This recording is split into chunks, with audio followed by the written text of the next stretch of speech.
This is NHTV2, North Haven Government Television, a service of North Haven Community Television. The following program is brought to you through the support of the Town of North Haven.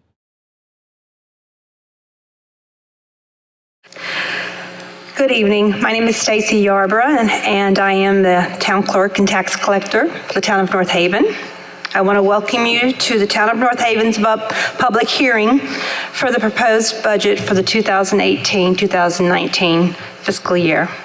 This hearing is conducted pursuant to Section 705 of the Town of North Haven's Charter and Connecticut General Statute Section 7-344. Tonight we will present the Town of North Haven's proposed budget for both the Board of Education, presented by Dr. Robert Cronin, as well as the municipal town government, presented by our first selectman, Michael Frieda. You might wonder how a budget is created in any town, specifically in the Town of North Haven. So I'll let you know. Each year in December, each department in town and the Board of Education comes together with their respective departments, and each department has to prepare a budget and present that to the Board of Finance and the Finance Department.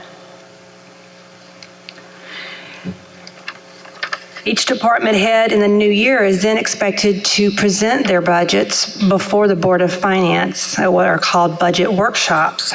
Those occur over the course of a couple of months in the beginning of the year. Then the Board of Finance takes all the information that they've accumulated and they create a proposed budget.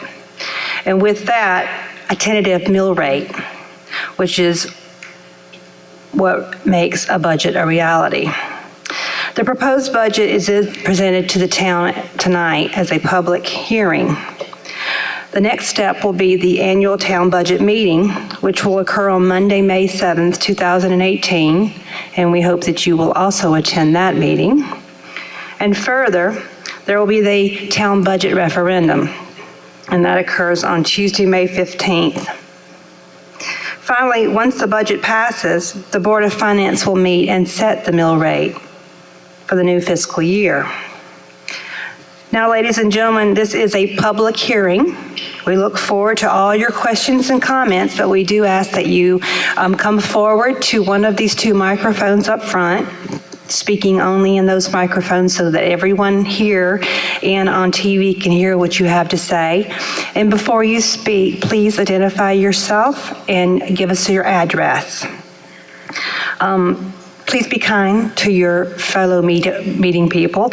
Everyone is going to have the opportunity to speak or comment if they like.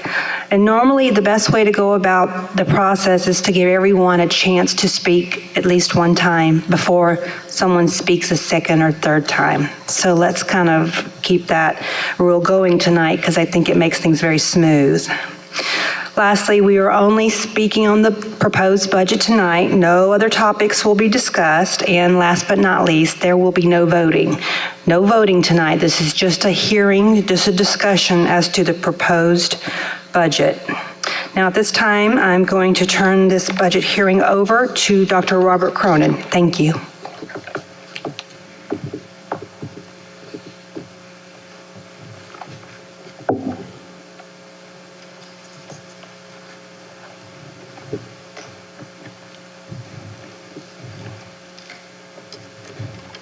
Good evening, everyone, and thank you for giving me the opportunity to present the Board of Education's proposed budget for the 2018-2019 school year. Throughout the budget development process, the board tried to remain mindful of the state's fiscal challenges, which we understand translates into the town's fiscal challenges. You'll notice that many of our line items remained at this year's funding level, or in some instances, wherever we could, were brought down. I believe that the administrators throughout the district presented reasonable, responsible budgets seeking only what they needed for their schools and departments. And I thank them for all of the thought that they put into developing the budget for this year. So let's get started. So the Board of Education's budget request for the 2018-2019 academic year totals $53,727,032. This equates to an increase of $2,078,133, or 4.02%.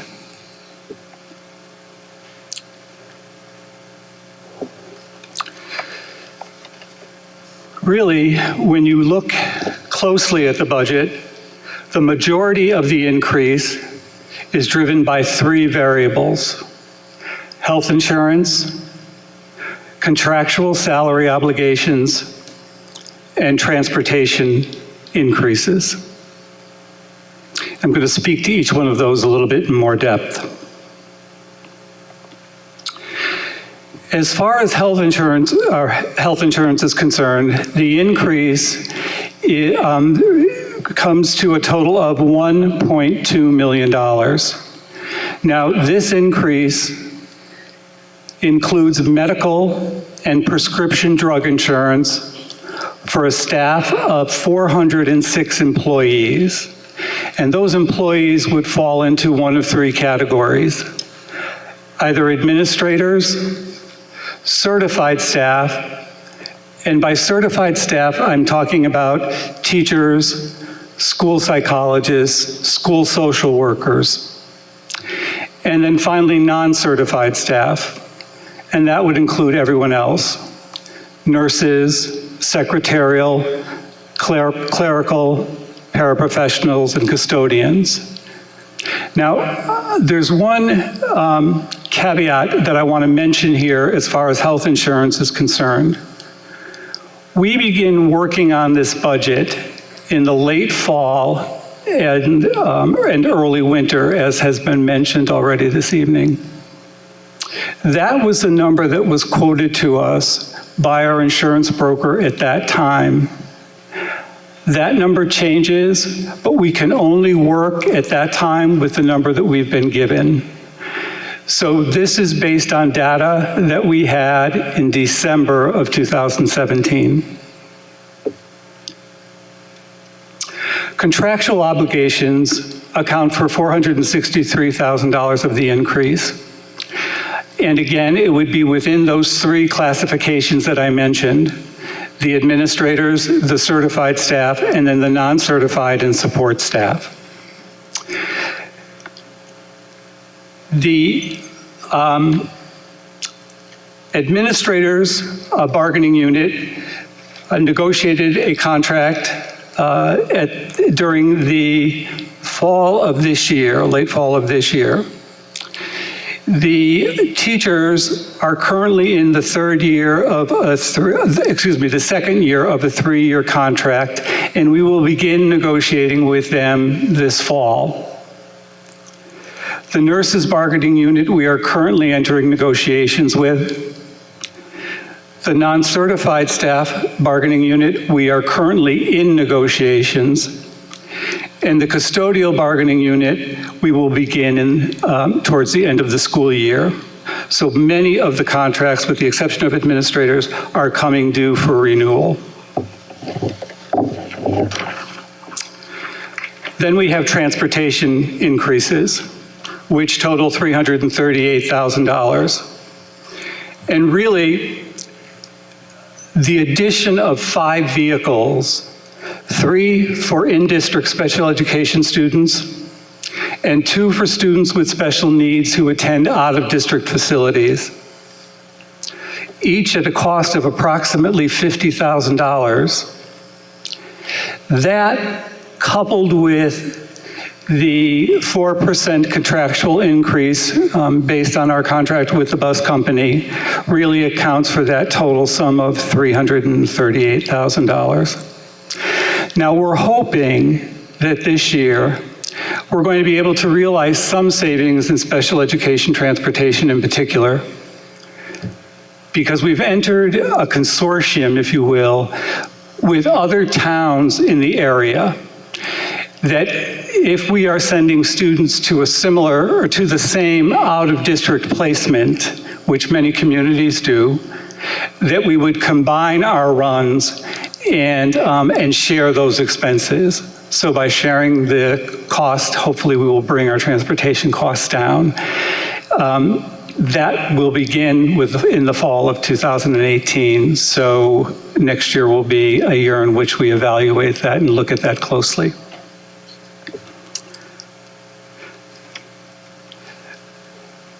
Every year, when we begin the budget development process, we define our priorities. And typically, those priorities come from our district improvement plan.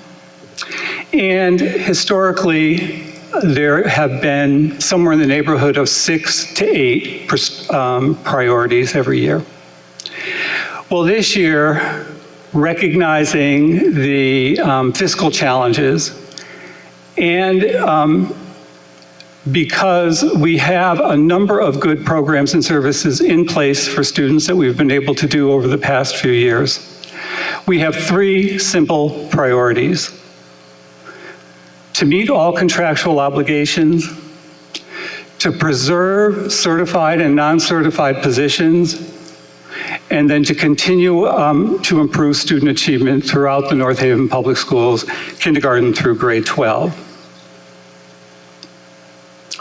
Now, this next slide is difficult to read, and I'm going to go over it with you so that it's clearer. So just bear with me for 1 minute.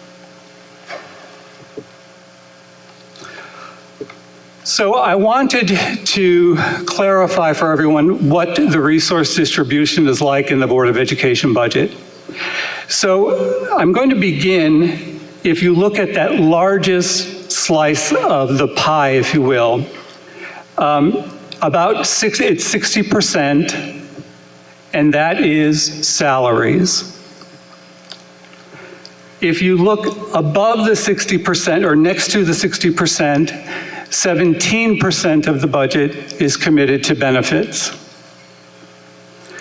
Then we move to professional services, which is at 3%, property services at 4%, transportation services at 6%, other purchase services, and I'll give you some idea of what those are, at 7%, supplies and materials at 2%, and equipment at 1%.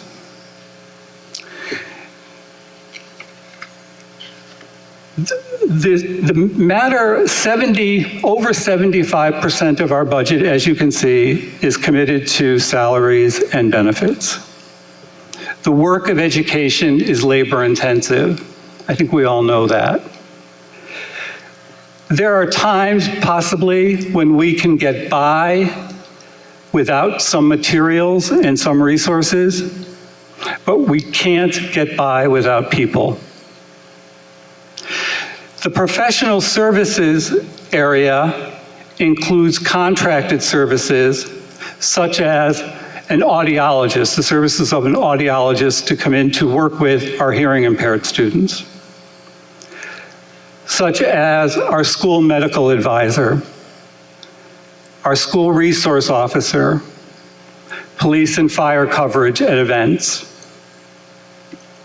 Our property services include utilities, repairs and maintenance, and rental fees. And the other purchase services include insurance, district-wide network services and licenses, software, printing, postage, etc. There are 3 new positions in this budget. The first is a groundskeeper. Currently, there are 4 individuals on staff who are responsible for maintaining the 200 acres of property that belongs to the Board of Education. Now, for at least the last 3 years, we have requested this position. And unfortunately, as we go through rounds of budget cuts, it's ultimately something that gets removed. The addition of the new middle school and the landscaping on the new middle school really does require the services of one more individual. Probably two, but we are requesting one for next year. The second is a girls' ice hockey program. Now in North Haven High School girls' ice hockey is considered a club. And what that means is that parents pay for a student to participate in that club, if you will. Parents pay approximately $1,600 each for their children. The unfortunate thing is that that kind of cost prohibits some students from participating. So the board is requesting $12,000 to fund the program so that we would be able to include anybody who might be interested. And finally, the strength and conditioning coach. So this request was also a part of last year's budget. And the goal of the position of strength and conditioning coach is to prevent or minimize athletic injuries or to reduce the healing time of our student athletes. Like the grounds person, the strength and conditioning coach was in last year's budget, as I mentioned, and unfortunately was taken out because of reductions. Our athletic director, however, then applied for and received a grant from the North Haven Education Foundation in order to get the program up and running. The thing that we have to keep in mind with the foundation, however, because you may say, why won't they just continue to fund it? The foundation was created not to supplant the Board of Education's budget, but to supplement it. So it really is to allow us to do things for students beyond what the Board of Education is able to provide. Now, they were able to provide us with the funds last year because it was year one and we introduced a new initiative. Mr. Blumenthal would like to continue with that into this year. He believes that it has had some positive impacts. And so the part-time strength and conditioning coach would be funded at a cost of $18,000. I mentioned earlier in my comments that there were budget priorities that we identified as we started our work back in the fall. There are always, however, district priorities that are embedded into everything that we do. And those also serve as sort of the anchor of our work and guide our requests. So there are three district priorities that are really crucial: to strengthen curriculum instruction and student assessment, to provide high-quality professional development for staff, and to increase the use of student performance data to inform our decisions about teaching and learning, and to be sure that we're meeting the needs of all students. So I want to circle back for a minute to the three things I stated earlier. This budget, I believe, will allow us to accomplish the priorities that I stated at the start of my presentation.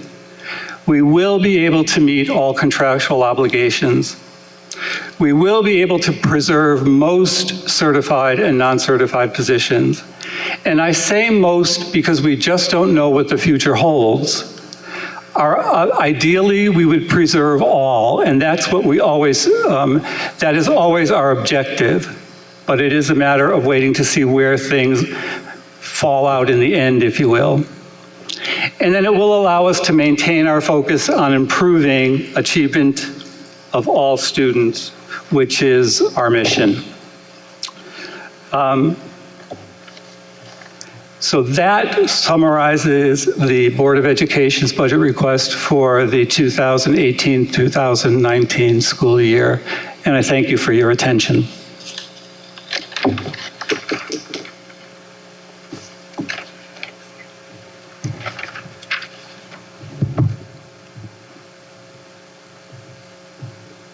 Thank you very much, Dr. Cronin.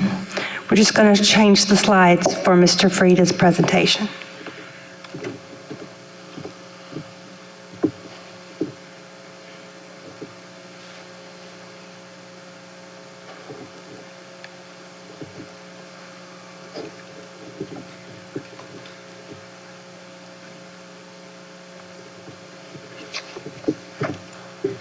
Thank you very much.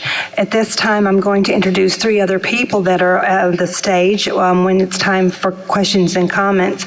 These three people are also available for those questions and comments besides Dr. Cronin and Michael Frieda, and that's our Finance Director, Mr. Edward Swinkowski, our Board of Finance Chairman, and that is Richard Monaco, and the Financial Director for the Board of Education, Tina Tanquay. At this time, Mr. Michael Frieda.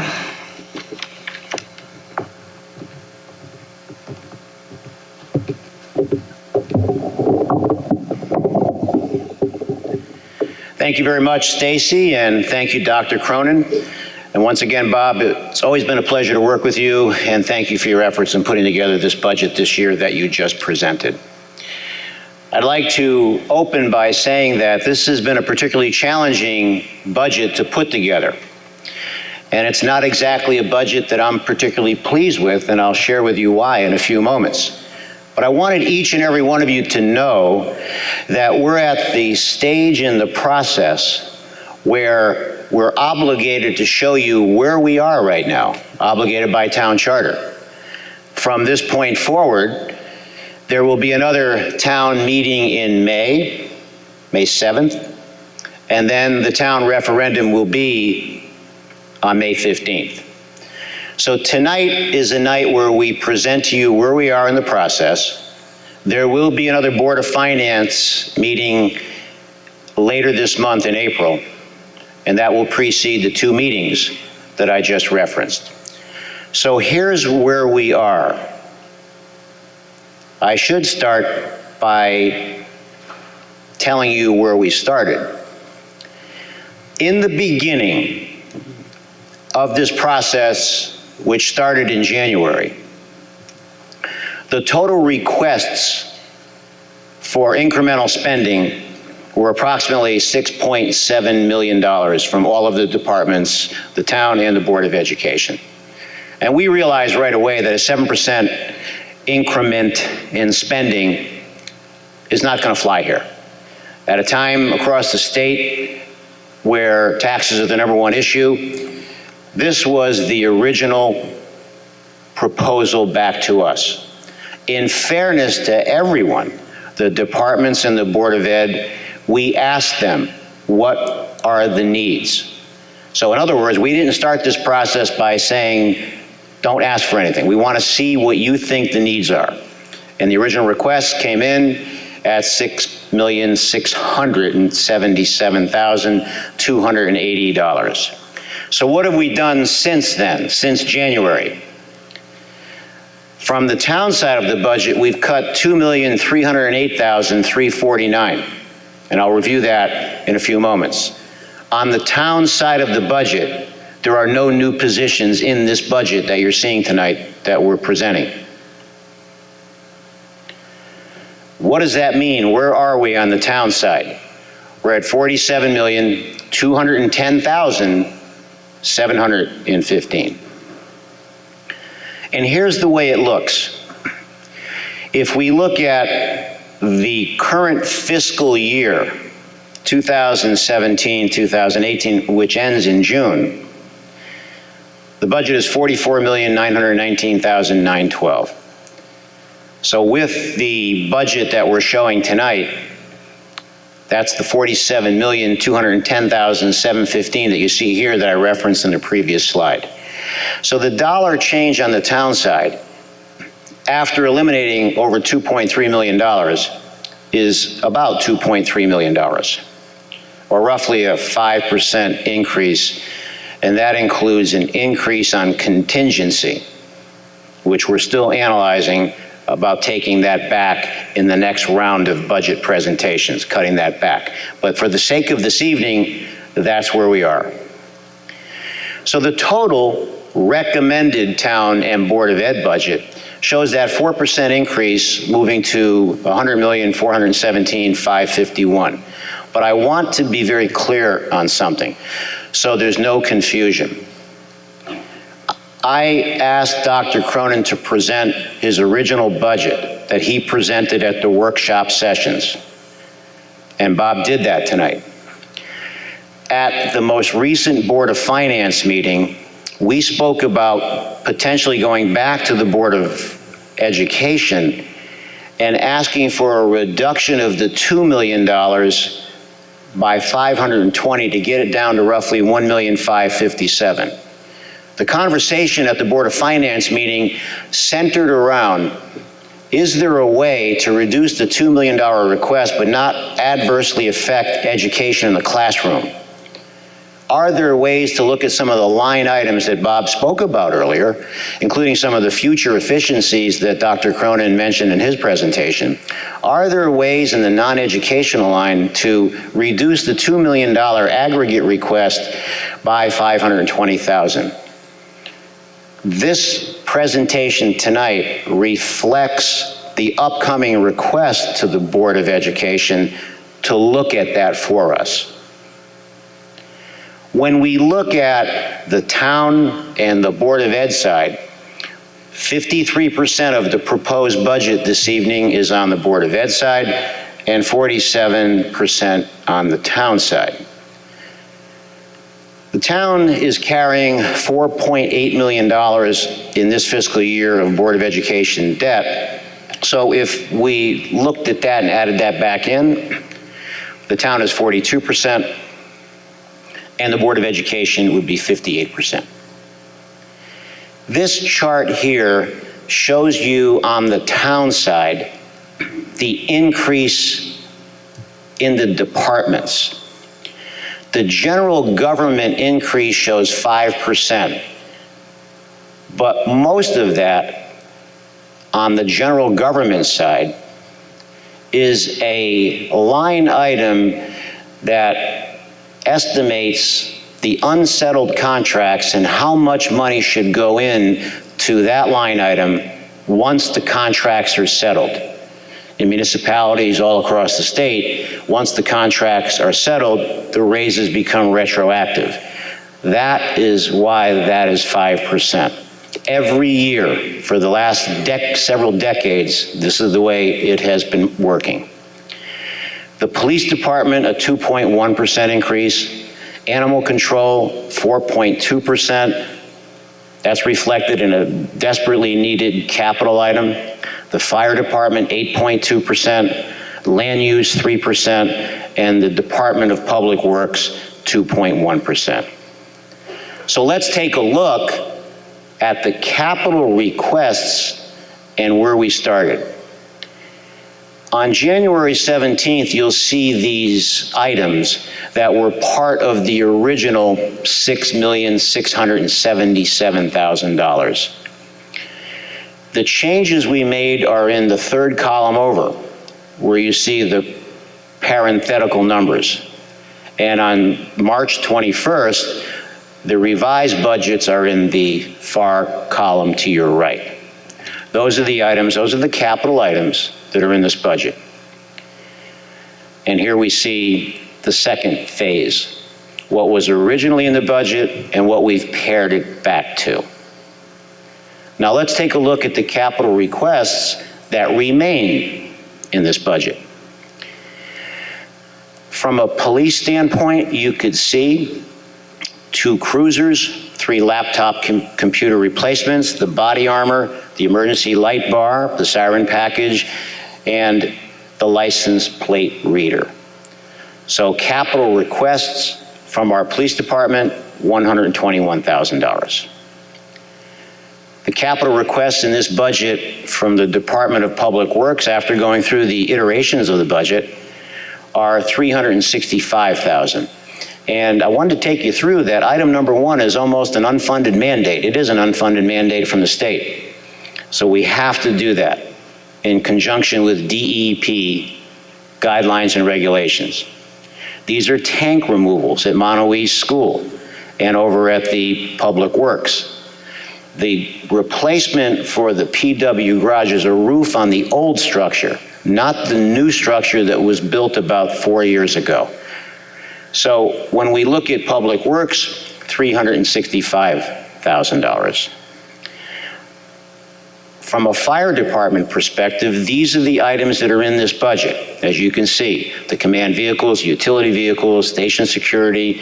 This is the second year of the ladder truck lease, brand new ladder truck, self-contained breathing apparatus, and this is a new and unique program that the fire chief and I have worked on, CERT, Community Emergency Response Team.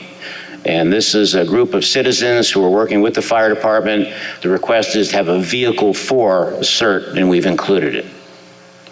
Capital requests in this budget, IT, $72,000.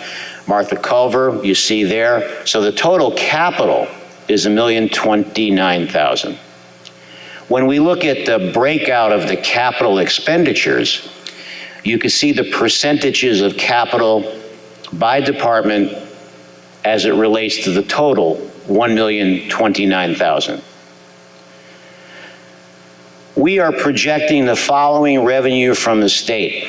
But before I show you this slide, this afternoon I was at another statewide mayor's meeting, and there's still a great deal of uncertainty as the projections in the future are anywhere from 150 billion to 200 billion from what we heard. Quite a staggering number. However, the state legislators are working very hard to see how they can reduce that. But for us here in North Haven, here's the way it looks, and I want to carefully take you through this slide, because the numbers in municipal government for the average citizen who may be watching for the first time can be very confusing to review, explain, and sometimes understand. In fiscal year 2018, this is what we budgeted for. However, through the efforts of our state legislators and delegation, we received more than what we budgeted for. This is the projected number in this coming fiscal year. The $1,445,730, you see it on both sides of the ledger. That is what was once called MRSA. I put an asterisk in this fiscal year, we haven't received it yet. And I put a double asterisk in the next fiscal year, we anticipate to receive it, but we don't know. But if you look at this line by line, you'll see that when we look at the projection from the state and compare it to this current fiscal year's budget, it's a decline of $881,000. And again, these numbers are fluid, ladies and gentlemen. These numbers could change next week from the state revenue side, but that's what we have to work with for tonight. This is why I'm not necessarily pleased with this budget, and I'm going to be very candid with each and every one of you. What does the preliminary mill rate look like? Even including the upcoming request to have the Board of Education see if there's a $500,000 offset versus the $2 million request, this equates to a 1.71 increase. What does that mean? That means it would go, the mill rate, to 32.24. What does that mean? It means that on the average home valued at $299,051, with a net assessment of $209,000, it would be a $358 tax increase per household. Now, I know that sometimes certain individuals will call me and say, Mike, I think this slide is irrelevant, but I think you need to know a point of comparison. This is what it looks like in the surrounding towns. These are the proposed mill rate increases at this phase of each municipal budget in the towns that you see. We put the asterisks once again, Guilford, Orange, and Wallingford. There's no trash, recycling, or leaf pickup. In Wallingford, as an example, residents pay additionally to have that done. Woodbridge, they weren't certain where the mill rate was going to be, although they did anticipate a tax increase. So when we summarize, we see this current fiscal year's budget, $96,568,811. The proposal at this point in time, understanding that there's another Board of Finance meeting, another town meeting, and then the referendum in May. And then the change you see there. So what would it do? Again, making the assumption that there's that $500,000 that the Board of Ed can look at, it would still add $1,555,937 to the Board of Ed. It would add $2.3 million to the town side, and you saw that $1,029,000 is the capital. It maintains our current level of services to our residents. It includes the capital, as I mentioned, of $1,029,000, and the proposed mill rate increase to 32.24. And there's one other point to this. In the slide you saw showing the department increases, the debt service line has increased 4.2%, which is roughly another $285,000, and that's due to now, because of the projects, the new middle school. We, of course, are building a new police station, and so we're starting to see a slight uptick in the debt service, but still very manageable when it compares to debt ratio to assets, debt ratio to expenditures, and debt burden to grand list. It's still a very low leveraged budget for us, and North Haven is a very low leveraged town in terms of debt. Summarizing again, Monday, May 7th, 7 p.m. back here at the high school. Tuesday, May 15th is the referendum. And tonight is kind of your night. It's your night to offer input and feedback on what you see here tonight. And depending upon what we hear, what we see, we go back to the drawing board and we come back again in May. Thank you very much, ladies and gentlemen.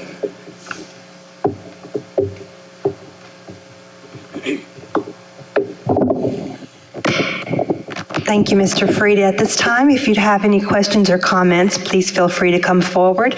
We have 2 microphones, and I saw Mrs. Boehme's hand go up first. Thank you. Then Mrs. White.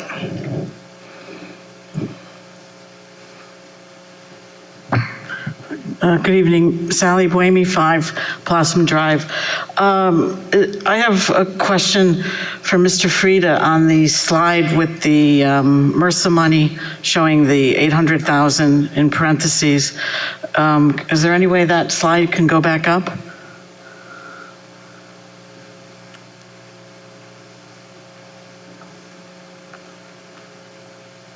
Just tell me when to stop.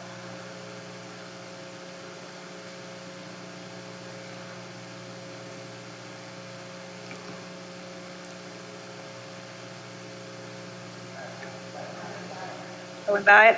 Sorry. There we go. Okay. You know, and I urge people to look on page 7 if you got a book from outside. On page 7 is the revenue budget, and it shows a comparison. The far right column has the proposed 18-19 revenue budget, and then right next to it to the left, or 2 columns over actually, under budget for 17-18, you could see what we budgeted for last year. Because you have to remember, a budget requires not just the expenditure side, you also have to budget for the revenue to fund what you're going to spend. And I have a problem with the screen up here, because you can clearly see, it says budgeted FY 2018. I assume that means 17-18. We did not budget for MRSA. If you look in the column under budget for 17-18, under State of Connecticut, town government, you'll see MRSA, and you'll see a big zero there for MRSA money. We did not budget for it. We're supposed to be getting it. I talked with State Rep Mr. Yacarino today, and he's again said there's a high probability that we will get it, but we did not budget for it. And if you compare the second column, which is budgeting 17-18, and the proposed budget for 18-19, you could see that in 17-18 for state budgeting, there's two categories. There's State of Connecticut Board of Ed, and then down below you see State of Connecticut Town Government. In 17-18, we budgeted $5.2 million total. You'll see the 3.5 on the Board of Ed side, and then the 1.6 on the town government side. That totals 5.2. Then you look over to the far right under the budget for the proposed 18-19 fiscal year, and you'll see those two totals totaling 5.6. So there's no deficit of 881,000. We are actually budgeting to receive 400,000 more, from 5.2 to 5.6. So yes, it's true, you see an asterisk, it says have not received. That's very true, we have not received it, but we did not budget for it. If we get it, we'll be ahead of the game, not behind the game, as this slide points out. So I just wanted to emphasize that we are actually budgeting in this proposed budget to receive more state aid than last year. 5.6 million versus 5.2 million. The math is right there. You all can add it up and verify it for yourselves. So I think that's very misleading. Yeah. Can I just say one thing? In the budget for last year, you just said it was 5.2 million, but that doesn't include the 1.4 million, right? So this year's budget does include it. So the difference is a deficit from last year for these categories. Right, but to show it as a deficit for 17-18 is not accurate, because we did not budget for it. We didn't budget for it, but if you're taking the total dollars received from the state, Right. you have to add it into last year's figures. Right. So compare it to this year's figures, it would be $800,000 or $900,000 less. That's because we've got cuts in other sources, but we're still Well, budgeting. I'm comparing the same categories from one year to the next. Right. And I'm looking at the total amount of revenue that we budgeted for in 17-18, which was 5.2. Would you agree that that's what we budgeted for? But it doesn't include the 1.4. I know, because we didn't include it. We budgeted zero for it. Correct. But we did budget for, in our revenue budget last year, we budgeted a total of 5.2 on the Board of Ed and town side for total budgeting coming in. That's what we budgeted for. Isn't that correct? 5.2? And this year we're budgeting 5.6. But the 5.6 this year includes the 1.4. I know, because So that- different sources of money come in all the time. Okay, some sources are up, some sources are down. But I'm looking at the entire package of state aid, and it's actually, we're budgeting more this year, 5.6 versus the 5.2 that you just said is what we're budgeting for. Correct. So I guess I'm just looking at the total that we're getting from the state. We hear a lot about we're not getting enough money from the state. We're actually budgeting more. Yes, some categories are down, some pilot is down, other categories are up. So, like I said, we budgeted to receive 5.2 last year, or the current fiscal year, and we're budgeting to receive 5.6 for this year. But let me just talk about something that I do very strongly agree with the first selectman. I tell people all the time, him and I agree quite a bit. And one of the first things that he said to you tonight, let me get it right, was that he was not pleased with this budget. And so I fully agree with him there. Neither am I. It's much too high. The number one complaint that I receive from citizens constantly is that taxes are too high. This increases the mill rate 1.7 mils to 32.24. If somebody told me, you know, we always talk about the Board of Ed side and the town side. If somebody told me that one side was up 5.1 and one side was up 3%, I would have said, oh, the Board of Ed is 5.1 and the town is 3%, but it's unusually the reverse this year.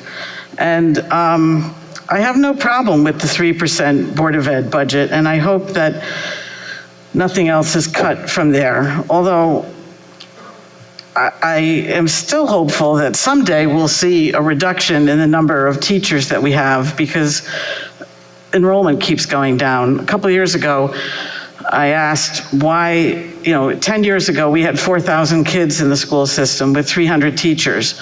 Last year, we had about 3,189 kids with 305 teachers. So I'm waiting for the reduction in enrollment to somehow help the Board of Ed budget. But with that aside, I still feel comfortable with the 3%. It's the 5.1% that I feel is too high on the town side. I would certainly cut the contingency fund, and the first selectman has already stated that they're looking at that. I believe we can cut it down from the 550 to down to 150. It's been 300,000 for the past 8 years. We've hardly ever touched it. We've got a couple of years before we get our infamous Amazon revenue coming in, so let's try to save some money there. And I really believe we could save 400,000 by cutting the contingency from 550 down to 150. On the capital side, I would reconsider the $25,000 for the license plate reader. I would also reconsider 80,000 for Martha Culver. I know you already cut it from 120 down to 80, but we allocated 120 last year and for Martha Culver and 120 this year. We haven't even touched the 120 for this year. Again, trying to save some money for the next couple of years, what I call gap years. I would take a closer look at Martha Culver and cut that way back. And as far as in the fire department for capital, I would look at the utility vehicle. I don't really know what the purpose for that is. There's a lot of utility vehicles. If you look behind Town Hall, I don't know if there's any sharing of vehicles between Public Works or other departments, but maybe we could save $35,000 on a utility vehicle. And I just was wondering, Mr. Swinkowski, why the Director of Field Operations got a 5% increase, but the Director of Public Works got 2.5. That's on page 43. Most of the department heads got 2.5. I was just wondering why that one particular individual got 5. The reason for that is because originally he was a union employee before becoming a department head, and therefore his raise hasn't kicked in. So he's at a salary from 2 years ago because the difference is in the contractual obligations account. All right. So he's considered a department head on the same level on the employment table with the Public Works Director? Correct. Okay. And I was just wondering about the 52% increase in software in the building department. Anytime I see an increase that high, it warrants a question. I think they ordered a new program. I'd have to double check on that, but I believe it's okay. And I also, perhaps the first selectman can answer, on page 36, the 80% increase in MedCon.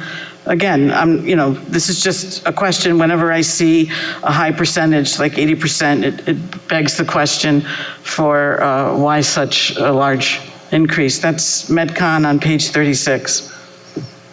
So the answer to that is we once were in a configuration that was called a compact called CMed. And we dissolved CMed a couple of years ago. And the annual dues for all of the municipalities at CMed for North Haven was $53,000 roughly. CMed was a compact, an organization that helped regulate some of the calls that came in from 911. the largest members of CMed, the City of New Haven, Hamden, and West Haven, wanted out of CMed. So we ended up forming a new company called MedCom, a new entity. And the entity consists of the fire chiefs in the area in 8 or 9 municipalities. And our fire chief, Paul Januszewski, is the chairman of the fire chiefs on the operational board. And it consists of myself, Mayor Harp in New Haven, and Mayor Rossi in West Haven on the executive board. Ed O'Brien, the mayor, was on the executive board. And I happen to be the chairman of the executive board. So we reduced our expenses from $53,000 to roughly $30,000 or $25,000 in previous budgets. But because we put a slight increase in this year, that's where you see it's working off a low base to begin with, but still with that increase, it's still less than what it was at roughly $53,000 when we were part of CMed. So all of the municipalities who are now part of MedCom that were once part of CMed have achieved significant savings, and that's what that is, Sally. Okay, thank you. While you're there, Mr. Frieda, please, I just had a question about the electricity expense for the library. It's not going up this year from last year, but it's significantly higher from 2 years ago, and I was comparing it to some other departments. It's almost double. We did the Johnson Controls project a couple of years ago, which I'm sure you recall was a performance contract that was designed for utility savings. I know a lot of it was in the schools. Was any of the Johnson Controls improvements done at the library? There was retrofitting for LED lighting, but Ed would probably have a clearer answer on that. No, there was retrofitting done at the library several years ago. So, and as part of the Johnson Controls performance contract, that whole, okay. All of the town buildings, Sally and ladies and gentlemen, receive benefits from this performance contract, including the Board of Education with new boilers at the high school. And we put a lot of that money back into the school systems to upgrade some of the boilers and some of the lighting and some other things. So it's been very successful so far. And we actually were a pioneer on that. Many municipalities are following right now to doing that. No, I agree. I voted for the project, as you know.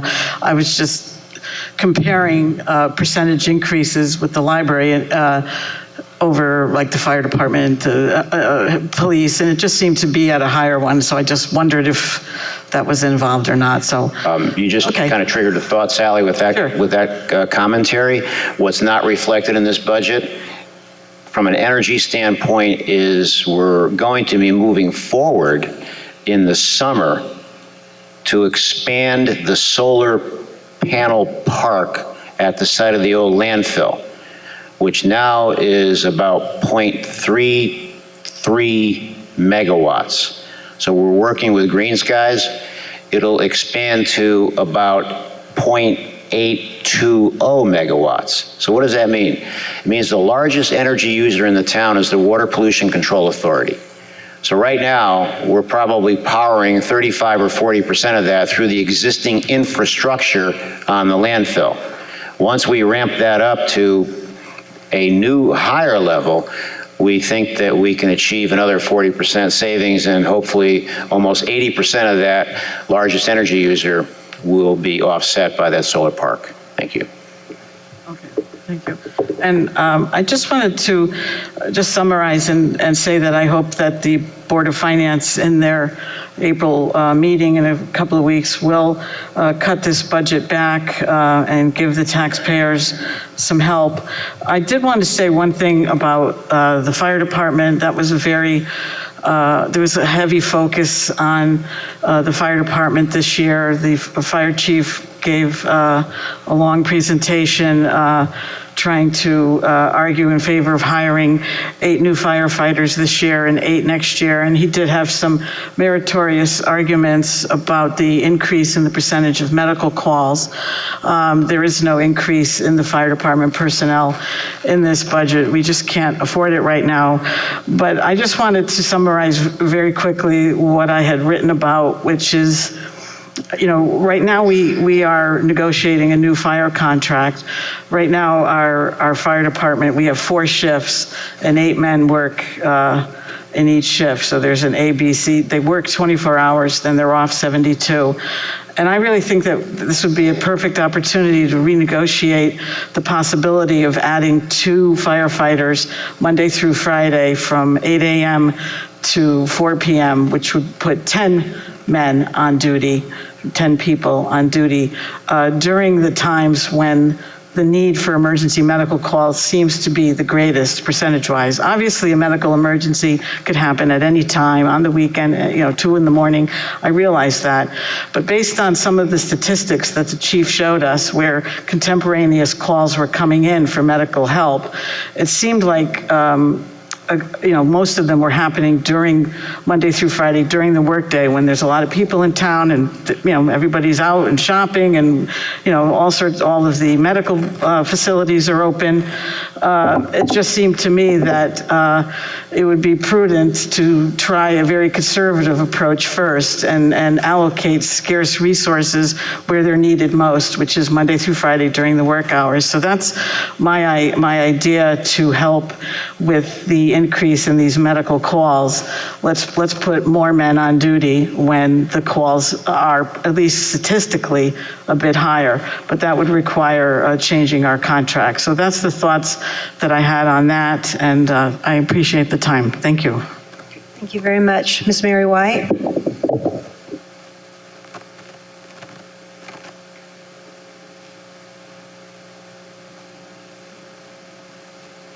Mary White, Summer Lane. I will be talking about the fire department and the fire chief's request for the 8 firefighter paramedics, which, as we know, are not included in this budget. I will explain why they are important, and I would ask the Board of Finance to move money to the fire department to enable the fire chief to hire as many firefighter paramedics as possible. While I appreciate the answer given on March 21st at the Board of Finance meeting as to what critical needs were included in the budget, where if they were not, lives would be lost, those critical needs did not include the critical need of hiring any firemen paramedics who save lives by intubating, starting IVs, and administering life-saving medication, determining if a heart attack has occurred, contacting the cath lab at the hospital, and by maintaining the continuity of care. Instead, the critical needs were overtime contractual replacement staffing, vehicles, brick and mortar, maintaining town services, etc. The public health and safety hazard of only 1 fireman paramedic on per shift who goes out with the first 911 call remains. Second and third simultaneous 911 calls for service, EMS, emergency medical service, and ALS, advanced life support, are going unanswered by the fire department. This is happening weekly, and it is unacceptable. AMR will eventually respond with 2 EMTs. Some of you may be aware my father died due to a heart attack. While he lived in another town, the lesson can still be learned. When 911 was called to his home, he received 2 EMTs, who of course could not run an IV and give him the clot-busting medication he needed. After he died and lay there on the hospital bed, I spoke with the doctor and asked many questions. What was most informative was to learn if my father had received a paramedic when 911 was called, he would have lived because the medication he would have received via the IV would have prevented the permanent damage to his heart, which is what caused his death.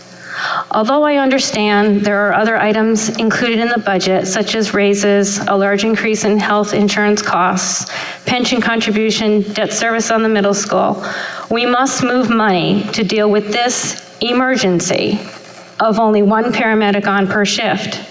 Doing nothing is not an option. In order to make progress and move forward, steps must be taken to hire firemen paramedics. Here are some ideas of where money might be able to be moved to the fire department. The extra $250,000 in the contingency fund can be directed to the fire department, as was stated at the March 21st Board of Finance meeting. The fire chief can then hire 2 firemen paramedics. While 2 firemen paramedics will not mean a second fireman paramedic on shift, what it will do is save the town money, because the shifts the 2 additional firemen paramedics are on will have 9 firemen. Therefore, if there is a call-out, the town will save the overtime replacement cost because there will be 8 on shift. What about the fund balance? Is there exactly 8% of $100,417,551 in there? Or is there slightly more? Is there $8,033,404 in there? I understand the town cannot have less than 8% of the budget, or it will negatively impact our AAA rating. But if there is any extra money in the fund balance, it too can be directed to the fire department. Another $250,000 will mean the fire chief can hire 4 firemen paramedics. With 4 24-hour shifts, this would mean a 9th fireman on every shift. This too would save the town money, because again, if there is a call out, the town would not have to pay the overtime replacement cost to have 8 firemen on shift, because there would be 8 on shift. What about the $200,250 the town is slated to receive from the partial reimbursement for the open space purchase of 29.55 acres at 182 Kings Highway? Has that money come in yet? Since the town already paid out $447,500, can that money be directed to the fire department? Let's see. What about the $300,000 remaining in the contingency fund? Since we have a public health and safety hazard of only 1 paramedic on per shift, it is indeed an emergency. Lives have been lost and will continue to be lost. Can $250,000 be directed to the fire department as well? If, for example, $750,000 is moved to the fire department, the fire chief would be able to hire 6 firemen paramedics. The fire chief has requested 8 firemen paramedics. The town will be able to hire 2 more firemen paramedics next year, especially since the town will receive tax benefits from Amazon in 2019, even with the phase-in. Let's see, okay. There is money that can be moved to the fire department so the fire chief can hire paramedics. We need to do this. Lives are depending on it. In conclusion, while I know it is difficult to be presented with a budget that includes a mill rate, please move money to the fire department so the fire chief can hire as many firemen paramedics as will be allowed. This will address the public health and safety hazard of only 1 fireman paramedic on per shift. This will save lives, and it will show the residents our lives matter. Thank you. Thank you. Would anyone like to speak or make a comment? Yes, sir. Come forward, please.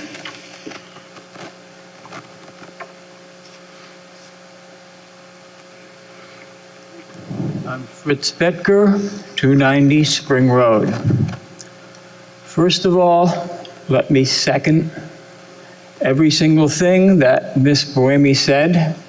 All of those objections seem reasonable to me, and I always find her entertaining. I'd like to think that we could draw a cautionary note from the case of our neighboring town, Hamden, which has had its bond rating degraded recently for reasons that we don't presently have to worry about, because obviously our town is being managed by people who are more financially astute than the people in Hamden. They've lost their bond rating because they overpromised in terms of services. They underfunded in terms of their pension obligations, and they underestimated the big red marks that were appearing on the bottom of their spreadsheets. This is endemic in this state. As a matter of fact, it's endemic in the country. A very huge percentage of the 169 towns we have in Connecticut are undergoing the same review by the credit rating agencies for the approximately same reasons. When towns hire people, they are sometimes given a introductory subsidy by the state, which may involve some specific percentage of a beginning salary, like in the case of the fire department. And we're encouraged to believe that we're saving for the first couple years a salary, like in the case of the fire department, getting $60,000 from the state, while we're not being pointed to the big picture, which is that over the lifetime of one of these employees, you've got a $4 million albatross on your back, which that $60,000 is going to do little to ameliorate. If you were going to go out and buy a Maserati for $4 million and the salesman was going to give you 2% off, would you be jumping up and down? I don't think so. It's not a significant discount in my book. This is one of the gigantic problems of town and state and federal administration, in that when we hire somebody, their salaries never go down, the pensions never go down, the cost of living never goes down, and you can't fire anybody. That's just a fact of life in government. So when you're hiring new people, be aware of this consideration. The state government, however much they may try to make it appear that they're giving us more next year or the year before, the state government has no money. There is not in the history of the United States a case where a Democrat had money and did not spend it.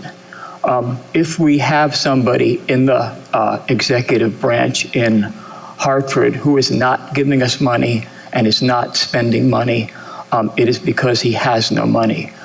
This will not change next year. In 5 years, he will have less money, because although he might like the idea, he cannot print money. Only our federal government can print money, and our federal government is now $22 trillion in the hole. It is unlikely under the present administration that that system will change. If and when we have a new one in several years, they might give you the money, but they don't have it. It's a fact of life that every single town, as well as every single person in this country, is going to have to tighten their belts, and the year after that, they're going to have to tighten them some more. To digress briefly on the matter of the fire department, we're treated to the story of the gentleman who died last year of a heart attack because we didn't have supposedly sufficient fire personnel. There are many ways of looking at that. I understand after talking with the fire commissioner and the fire chief that there are many good reasons for increasing the size of our fire department. These are extremely knowledgeable people that are dedicated to the town, and I have every sympathy with them. I think that our budget, though, has to start with the people who are dishing out the money to pay. I myself, as an independent businessman, have not received a cost of living increase or a pension or any type of extra remuneration in my business for the last 15 years. And I appreciate the fact that other people are more fortunate or brighter than me or in better positions. I don't necessarily feel the great urge to give them these things, especially if they're already earning 2 or 3 times what I am. Call me selfish and petty, but that's the way it is. When I look at my checkbook, I don't see a bottomless pit. The cost increases every year in the town budget seems to reflect the presupposition that my checkbook is a lot bigger than it is. I think it's only wise and prudent to freeze this budget at the point at which it was last year, and next year to do the very same thing ad infinitum. Everybody has to live within their means with what they have. I do not have the extra money. I don't think a lot of people do. If they do, that would be fine. But for myself, as a person who doesn't anticipate a great increase in income over the next 10 years, I have to say, I understand that I don't understand all of the fine ideas in this budget and the reasons for the increases, but you'll have to accept the fact that I, a representative of the unwashed plebeian minority, simply don't get this stuff. I don't know why it's bigger every year. I voted against every single budget increase since 1972. I'll certainly continue that practice. I do so perhaps blindly and without an understanding of what exactly each line item is, but I know one thing, I do not have it. The fire department, as well as the other departments in this town, have to understand that there are many benefits in regionalization of our services. Our fire department is already doing this to a great extent. Our public works department is doing this. They're renting equipment to each other. On the day that that gentleman passed away, the Northford Fire Department was here to assist. I don't know exactly why they weren't called in. I'm sure there are very good reasons, but people who are brighter than myself in this area should probably get together and talk about doing a lot more of this, because the downtime of the fire department is a perfect experimental example for what we might do in combining the resources of many departments to make every department stronger and to maybe keep the town less dependent on my checkbook in particular. Thank you very much. Good day. Thank you, sir. Would anyone else? Yes, sir?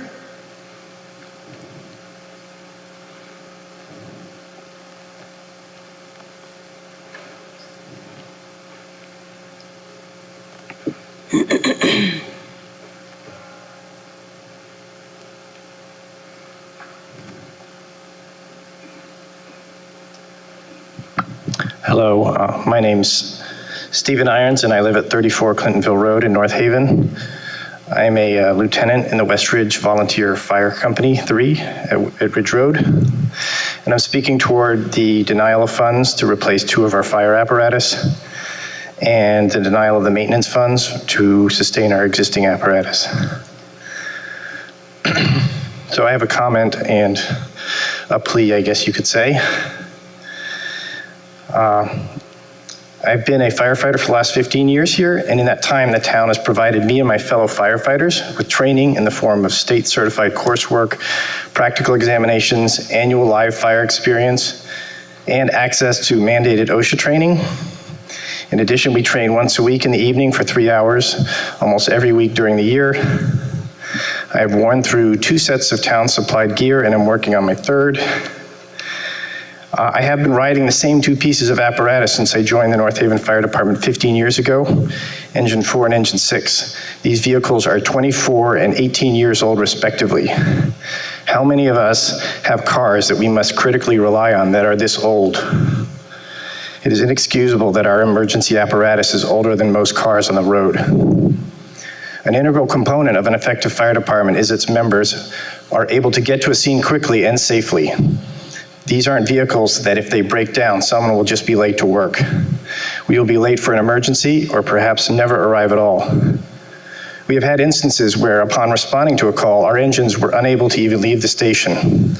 This is clearly not optimal. Engine 4 and Engine 6 are so old that they require frequent, costly maintenance, funds for which were also not approved. And every time they are out for a repair, we are provided with an even older, less reliable engine, Engine 3, onto which we must transfer what equipment we can, often on very short notice. We are often provided with no replacement vehicle at all. The longer we wait to replace Engine 4 and Engine 6, the less reliable they become, and the more money we will be spending just keeping them running. It's a classic case of being penny wise and pound foolish. In the years since these engines were acquired, advances in the field have led to safer and more effective vehicles. Our engines, in addition to their age and unreliability, now lack safety features and mandated improvements that are now standard on newer apparatus. Furthermore, necessary high-speed communications between headquarters and the volunteer companies remains incomplete. The substandard state of our apparatus and Ridge Road Station leaves us unable to do our job effectively, a job we all love. It hampers our ability to attract and retain volunteers, and perhaps most significantly, it compromises the safety of our residents. The solution here is straightforward. West Ridge needs one replacement apparatus immediately, and we will need a second one not much later. We understand that with any budget, there are priorities, and not everything is possible. However, it is the primary responsibility of the town government and its tax dollars to provide for the education, safety, and security of its residents. Failing to pay for not just needed capital fire equipment, but maintenance on our current aging apparatus is, in my view, an abdication of that responsibility. We volunteers donate time we could spend with our families, money in the form of fuel and wear and tear on our cars, and accept a certain amount of personal risk to both serve the town and to do what we love to do.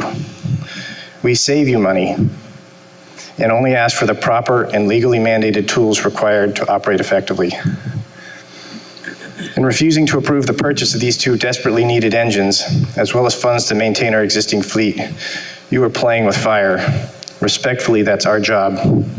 Let us do it properly. Thank you. Thank you, Mr. Irons. Anyone else like to speak or comment tonight? If so, please come forward.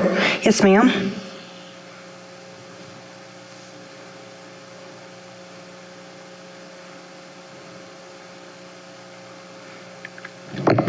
Jenny Caldwell, 69 Kimberly Circle. I have a couple of questions for the Board of Ed. The first is, I know the budget up here had the 4%, which the board requested, but then the Board of Finance talked about bringing it down. Has the Board of Ed looked at all at what they would be cutting if that occurs?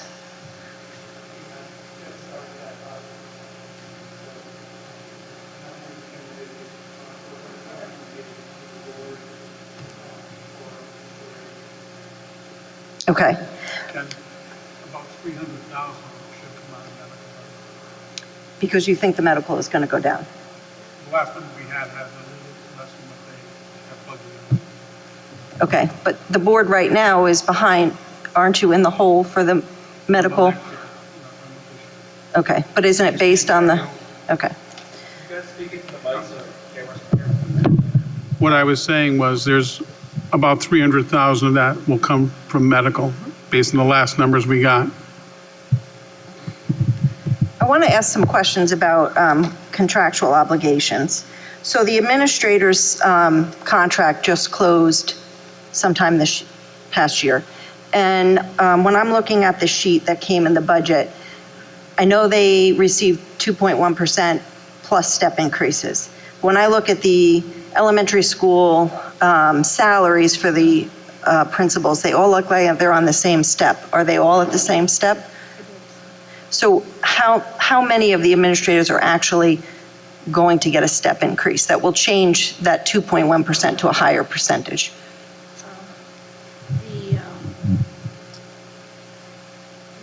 The IT director, and we just hired the middle school assistant principal. And those are the only two that'll have step increase? Okay.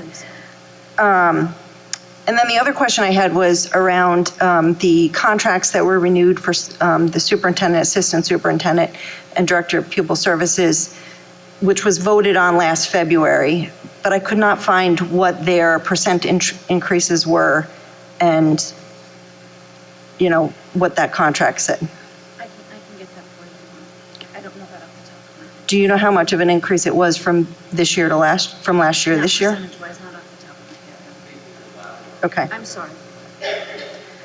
I guess, you know, I was looking at administrator salaries over time, and I'm concerned because we have, at least in this one budget, we have one administrator that's going up $8,000 in a year.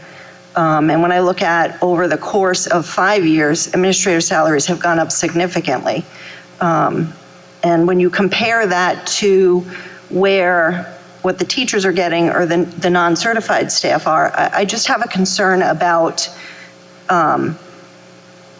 about sort of a developing income inequality, because every time you give a higher percentage to a higher paid staff member, it's not to say that what they don't do isn't important or that it's not valued, but I just think when we're looking at the cost of the education going up every year by 2%, 4%, 3%, these increases really need to be considered carefully because they have a big impact on people who are really struggling to pay their everyday bills, and that includes as their taxes go up.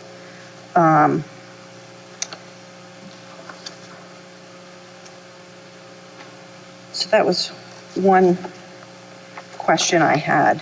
The other question I had was around, or just comment in general, was around the priorities of the Board of Ed budget. So I know the strength and conditioning coach is included, and that is a program that is for an extracurricular sport. And on in terms of our curriculum and our academics, we don't really have funding for kids to be able to attend curriculum-based field trips without parents having to pay. And some of the field trips are extremely expensive. The band trip can be between $500, $700, $1,000. I know there's always a conversation around fundraising, but fundraising comes out of the pockets of parents. So I just would ask the Board of Ed to go back and really look at your budget and examine it and see, are there places that we should be putting more priority into certain areas over others? That was one thing. And then the other question I had was around coordinators. How many coordinators do we have at this time? 12 full-time coordinators?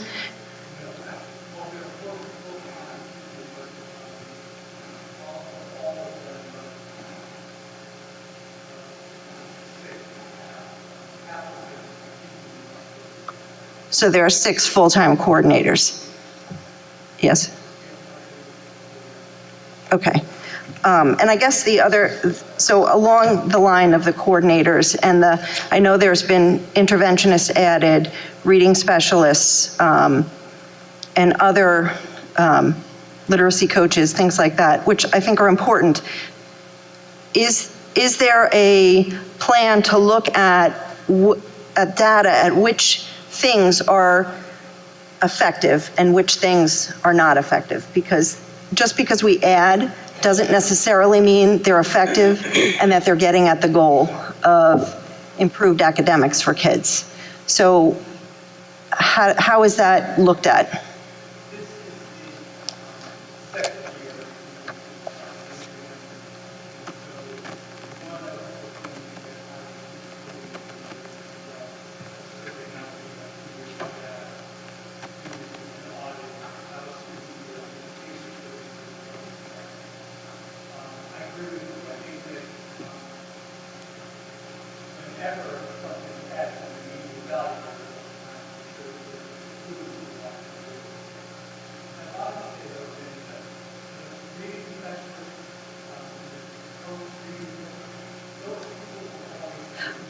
I'm not saying that they don't have value. I'm just saying as we add things, maybe there is crossover about what the different specialists are doing, and maybe we don't need to just add, maybe we need to coordinate a little bit better.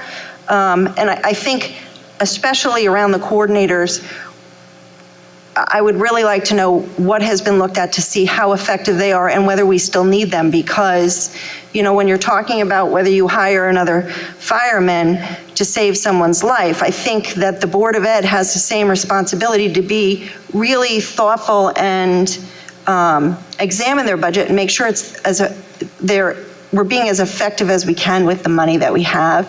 And so, I think it would be helpful to know as a taxpayer what is being done to look at the effectiveness of the things that have been adding, and full-time coordinators would be one that I would be asking about.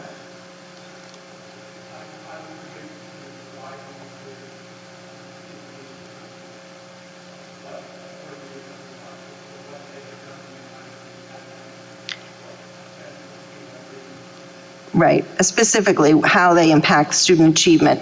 Yep. Okay.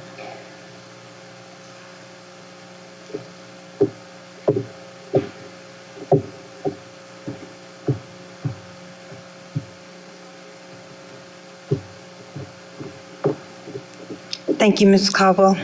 Would anyone else like to speak? Yes, ma'am. Come on up.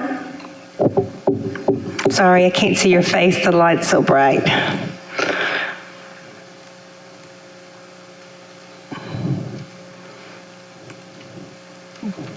Nancy Barrett, Crestview Drive. I just have, first of all, just a very basic accounting question.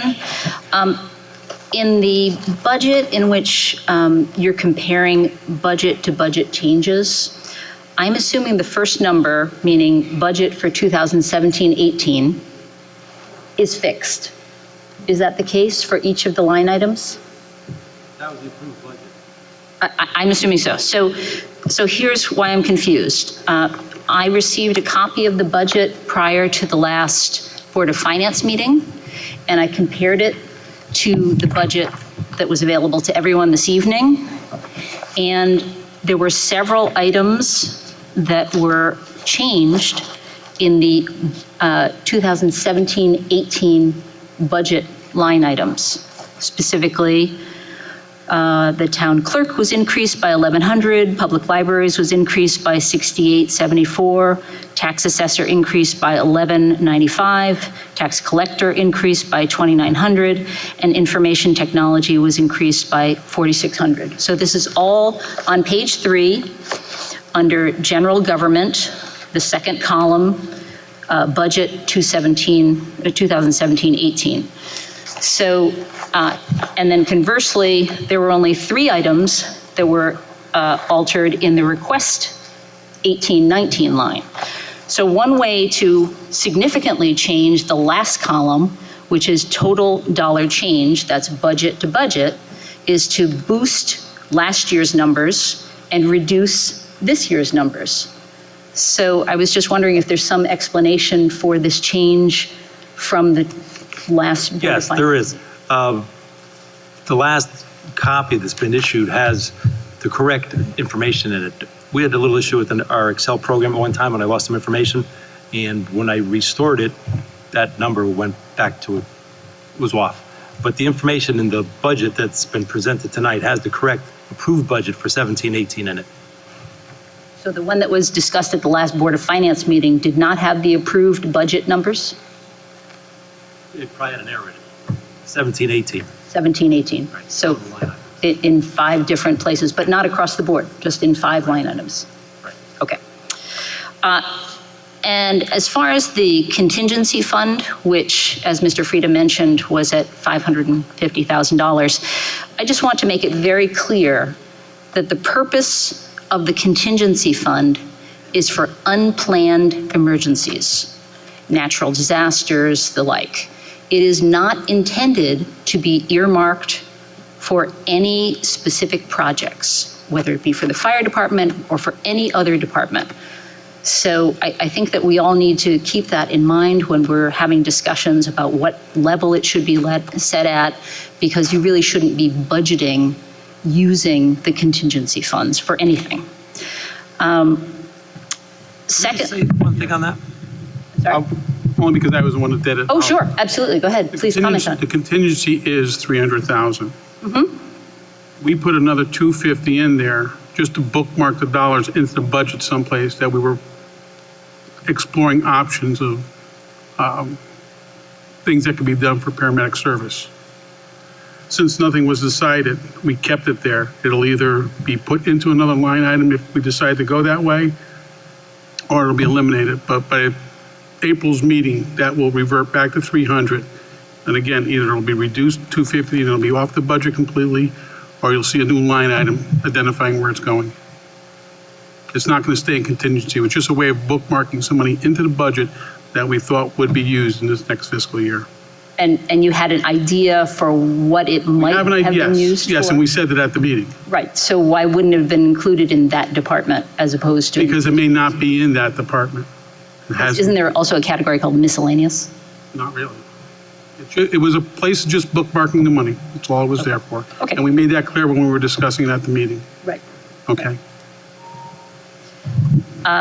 And one other point that was brought up in terms of the capital improvement plans is the Martha Culver House. And I just had a quick question about that, since we have invested to date, I believe it's over $240,000 in the renovation of the Martha Culver House. Who is actually responsible for overseeing that renovation? And do we have some account for what has been done in the entire spectrum of what they would like to be done? Because I know there's also a fundraising effort that's going on by the Historical Society specifically for the Martha Culver House, and I'm just kind of perplexed why both of those two things are going on at the same time, that we have both town funding and fundraising going on for the Martha Culver House, and after a $240,000 investment, it still doesn't look like it's anything that children could go into as a museum or library, which is its intended purpose. The Martha Culver renovation is probably a $750,000 project. The fundraising that's being raised, I was at one of the fundraisers, they raised about $800. So every year, we had committed to book $125,000 or $150,000 to get to the total aggregate cost that we needed to provide to renovate that facility. That facility was in disrepair. So that's the answer. It is not just a $125,000 project or a $250,000 project or a $375,000 project. There is an accounting. It's overseen by our finance department. We have a outside contractor that specializes in historic edifices resurrection, if you will, reconstruction.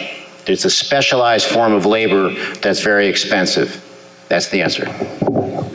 Thank you. And one other question that I had, I think Jenny was alluding to this, regards total compensation. And I think this is both for the Board of Ed side as well as for the town side. Members of the Board of Education who are paid on an hourly basis are able to receive increases in their hourly pay, as well as given overtime at the discretion of their supervisor. Salaried teachers get step increases and can increase their income by working as after school in supervising extracurricular activities. And administrators have both salary percentage increases, and also have the ability to earn bonuses. However, bonuses are not included as any line item in our budget. It is at the discretion of both Mr. Frieda and Dr. Cronin. So I was wondering if we could, not on an individual basis, but collectively have some idea as to the total amount of money that is spent on bonuses, both for the Board of Education as well as for the town. Because I think that the people of North Haven would like to know what their increased mill rate dollars are going towards.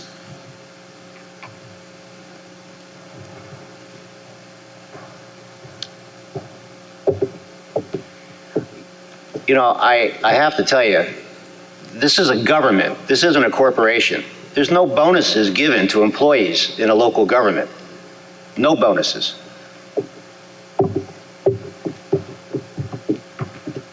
And on the Board of Ed side?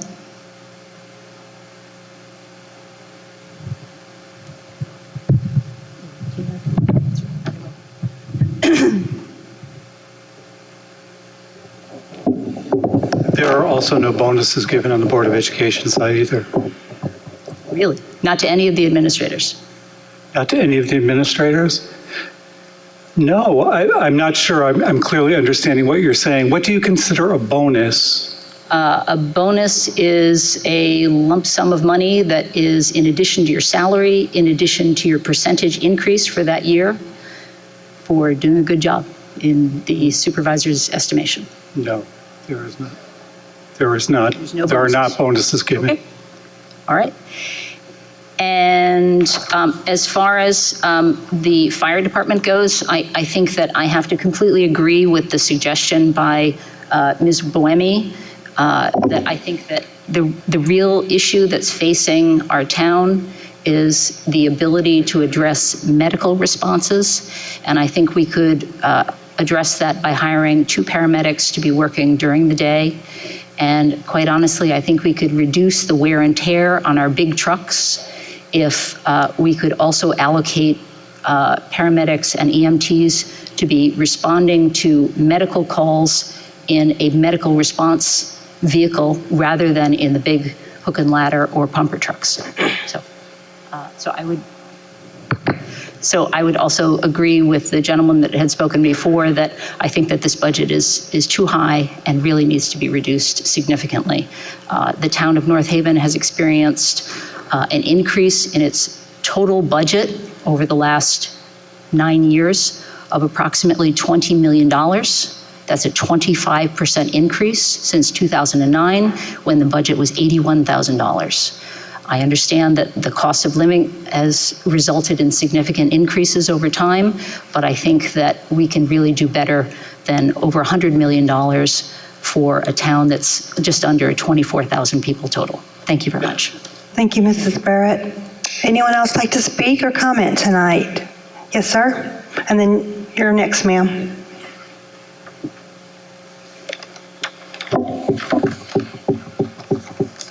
Good evening, Steve Blumenthal, 49 Winchester Drive. I'm also the Director of Athletics for North Haven Public Schools. Just one clarification about the North Haven High School Strength and Conditioning Program. The program at the high school is open to all students, not just the students that are affiliated with athletic teams. And the purpose of the program, in addition to, of course, having an education program for academics, we feel that the body as well as the mind needs to be enhanced, and we teach our students throughout the school how to train properly, how to stay in shape. They talk about nutrition. It's a full body program, fully encompassing program. So again, it is open to all of our students, not just the ones on athletic teams. Thank you. Thank you, Mr. Blumenthal.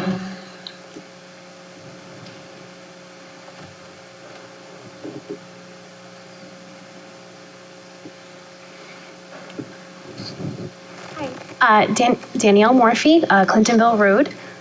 I had a couple of questions, but maybe sort of a blanket statement to start with is what is maybe the most disconcerting portion of this evening is that people are begging for adequate public safety. And we're also hoping that we are, appropriately funding our education, which is two main priorities for my family, at the very least, living in North Haven. I know, Mr. Frida, you totally support education, so I am wondering where on the town side we can cut and tighten our belts. There's a 5% increase on the town budget versus the 3% increase on the Board of Ed. So the first question I have is, what is personnel policy expenses? Under the general government section, it's gone up 36%. And what falls under that? The biggest part of that account is the contractual increases for unsettled union contracts. Every year when a contract isn't settled, all the increases will go into that account. So a contract that's out for 3 years could have 2.5% 1 year, then 5% for the second year, and then 7.5% for the third year. So that's accumulating in that account. Okay. And then, I also see overall there's just a 5% increase in the total general government. And that includes our hardworking town employees who are actually getting raises, which is fantastic. But given our financial climate, is this something that we sacrifice? Last year, a lot of town employees got 2 to 3% increases. And this year we're seeing the same. But to ask people to compromise public safety and education is inappropriate. I've lived here for 8 years. So just about 2010, I moved in. And I have seen our taxes go up and up. But what are we getting with this increase? We're not getting any sort of peace of mind that, God forbid, there's an emergency, and there's a 50% population of elderly here. Something happens, someone breaks a hip, my kid falls out of a tree or gets hit by a car, horribly. You know, is this a first come, first serve emergency response town? At the moment, it is. And that is just hands down unacceptable. And then, of course, we're trying to balance, you know, the wonderful reputation of our school district. This is why I live in North Haven. This is why many people have invested in North Haven, their homes, their lives. You know, I'm here for the long haul, but I want to see the reputation and the quality of our education remain. So some of the decisions that I've seen over the last year have been very questionable. So this is the moment, this is the time for us to reassess and truly say, what are our priorities as a town? And just bear with me for a minute. On the Board of Ed side, are there any annuities given to contractual employees that would add to the budget issue on the Board of Ed?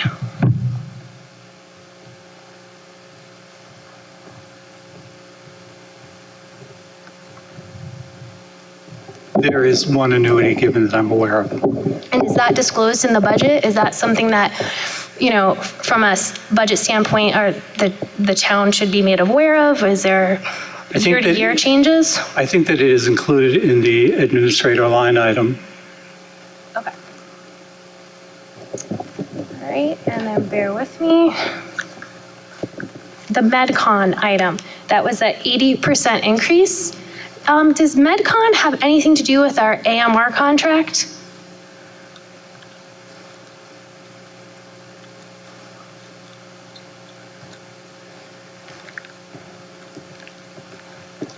AMR is a contracted carrier for all of MedCom. Yes. Okay, so a couple months ago, I think it was the Board of Finance meeting where that family came in and told their horrible story about the father who passed away because of the emergency response. And we talked about, as a town, Mr. Frieda, you showed extreme compassion and understanding, but you talked about, you know, addressing that situation. So it kind of blew my mind when I saw, you know, understandable that we have to pay this 80% increase. I thought we were going to try to get out of that or try to work with other towns. Like, how are we resolving for that, especially considering that we are not supporting the fire personnel situation at the moment, although hopefully it will change. Sounds like there's some wiggle room. The process of taking the PSA back from ASR is a long and complicated legal process. It'll cost the town potentially hundreds of thousands of dollars in legal fees. However, we made the decision. We're moving forward with trying to take that back. But ladies and gentlemen, that just doesn't happen overnight. That's a long and arduous process.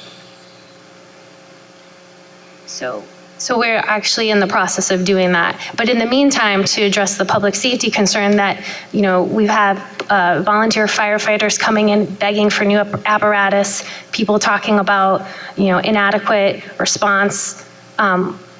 Is it fair to say that, you know, maybe we should really look at, you know, moving some monies around, like I said, tightening our belts in, you know, places where people can sacrifice a little bit on the town side? I guess that's my question. Maybe it's sort of an open-ended question, something to think about. Thank you.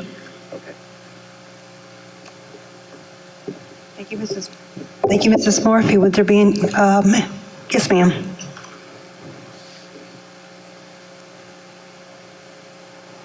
I believe this one works too, if you'd like to use that one.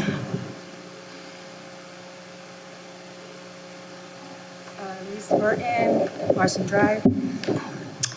I have a feeling that I'm going to be saying a lot of things that other people have said already about tightening our belts, and I think the days of expecting an increase if you are working for the town are over.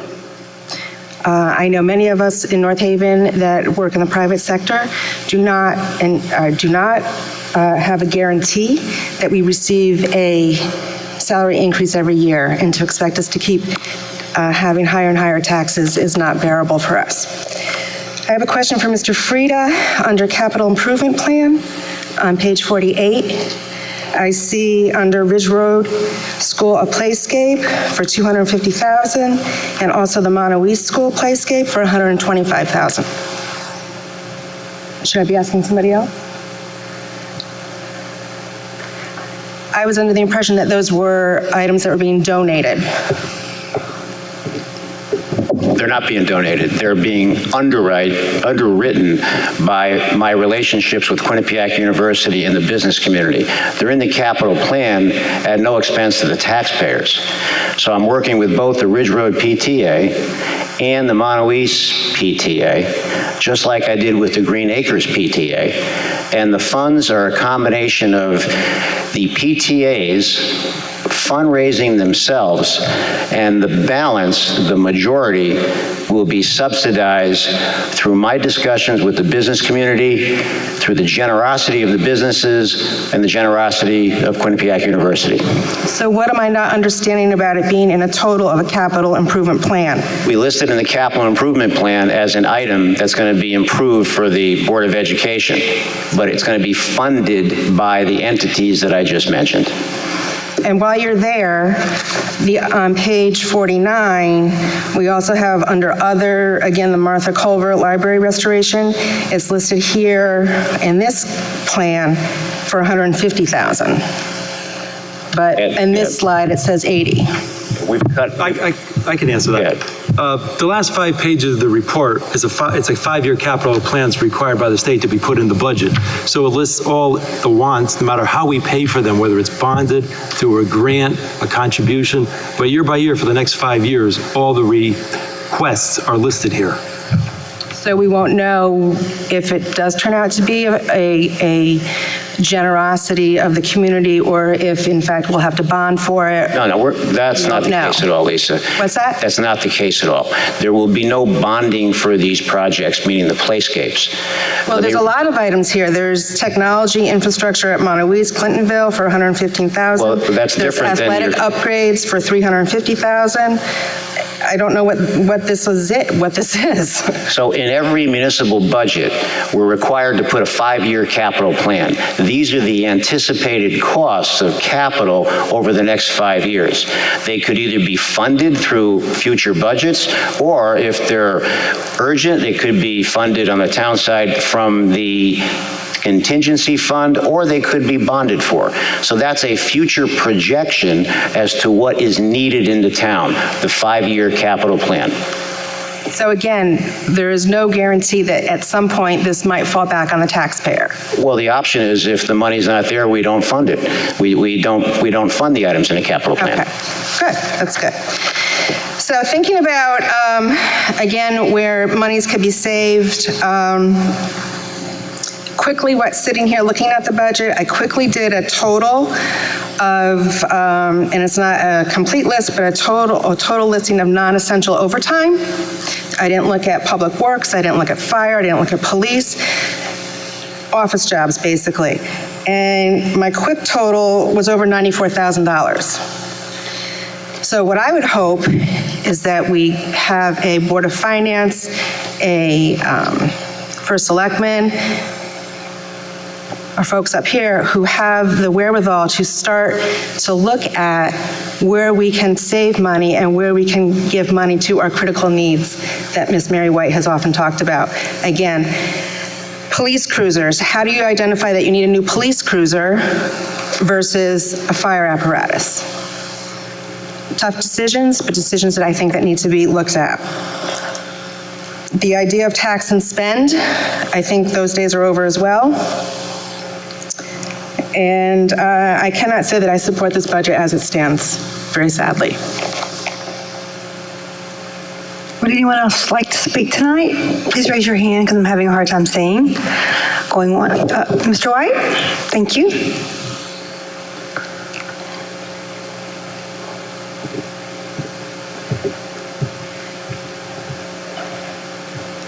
Tom White, Summer Lane. I want to applaud the administration and the Board of Finance for all their hard work over the last several years. We certainly would not have attained a AAA plus bond rating without their hard work and efforts. Moving forward, I would ask, if any cuts had to be made to the budget, and if, in fact, the budget didn't pass in referendums to come, that any funds that they found that could be shifted at all during that process be prioritized, where, in my opinion, life or death would be the main priority. We certainly have seen in the budget workshop, any of us who have watched the long workshop that was given by the fire department, that they are several years behind, because even in previous administrations, having been denied requests for funding, has put them quite a bit behind as far as being able to adequately service the needs. And it is very frustrating from what I've seen, just listening to the firefighters and the administration. So I would like to see, moving forward, consideration be made, if there is at all any funding available, to shift it towards the fire department and give them the opportunity to at least hire some personnel to try to help them better serve the community. Thank you. Thank you, Mr. White. Would anyone else like to speak tonight for the proposed budget? Yes, sir. Mr. Gabrielle?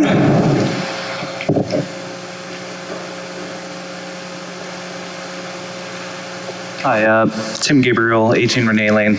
I was just wondering if you could just go over, I know that you had mentioned it before, but I'm just a little unclear on how it presented the differing totals between what was presented at the last Board of Finance meeting with what's in the budget tonight with those few items. I know you said it was something to do with Excel, or can you just like lead me through like the steps of that process of how you figured that out and what?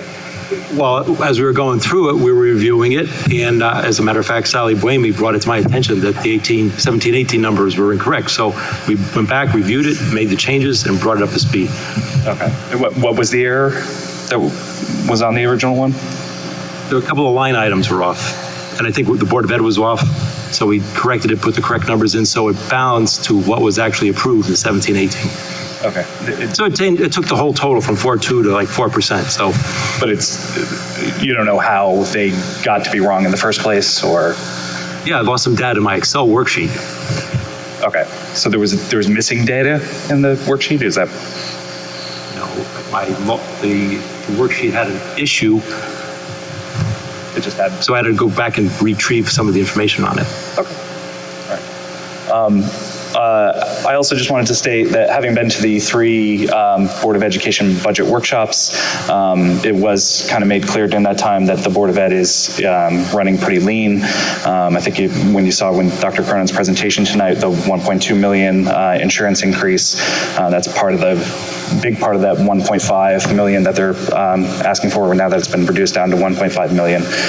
So I do support the Board of Education budget. It sounds like there's probably some wiggle room on the town side. I was also just kind of wondering, as a general question, it does seem like there's probably going to be some discontent with this budget overall. How does the town and the Board of Ed work together to kind of prioritize if the budget that gets proposed doesn't go through? What exactly gets cut then? Because the town votes on everything all at once, doesn't vote for the Board of Ed and the town side. It just kind of does an up or down. So how do we decide after that what they're going to come back with? You're asking what the Board of Ed comes back with? When the budget's finalized, we give the Board of Ed a number. Mm-hmm. He's asking what happens when a budget fails. Where do we go from there? If the budget fails, Regis. Hopefully it won't, and hopefully we'll find something that we can. still have more work to do on it. We made it clear no one's happy with the budget the way it is right now. When we make a reduction, all we give the Board of Ed is a number. They can do whatever they want with it. We can't dictate to them how to spend the money, if that's the question. Okay, but how do you consider what that number is going to be? We look at the budget they present to us, and we look for savings or things that we think could be done in a different way. But also, Tim, I would in particular have a discussion with Dr. Cronin. We meet on a regular basis, and in the event, as you suggested, if the budget fails, we would say, okay, it failed. We don't know at that point what would pass. So we would come up with an estimate that we'd come back to the town for another referendum. But prior to that, we would estimate a dollar reduction aggregately. We know what we would do on the town side. We would have specificity on that, and then go back to Dr. Cronin and say, Bob, here's how we see it. What do you think? And we would present to him a total number, and then Dr. Cronin and the Board of Ed would then decide how they would pare that back. That's the way it would work. Okay. Thanks for clarifying. Thank you, Mr. Gabriel. Anyone else like to speak? One moment before I let you speak again. Anyone else want to take first turn? Because I'm going to start letting somebody have a second turn. Okay? Yes, ma'am. Go forward.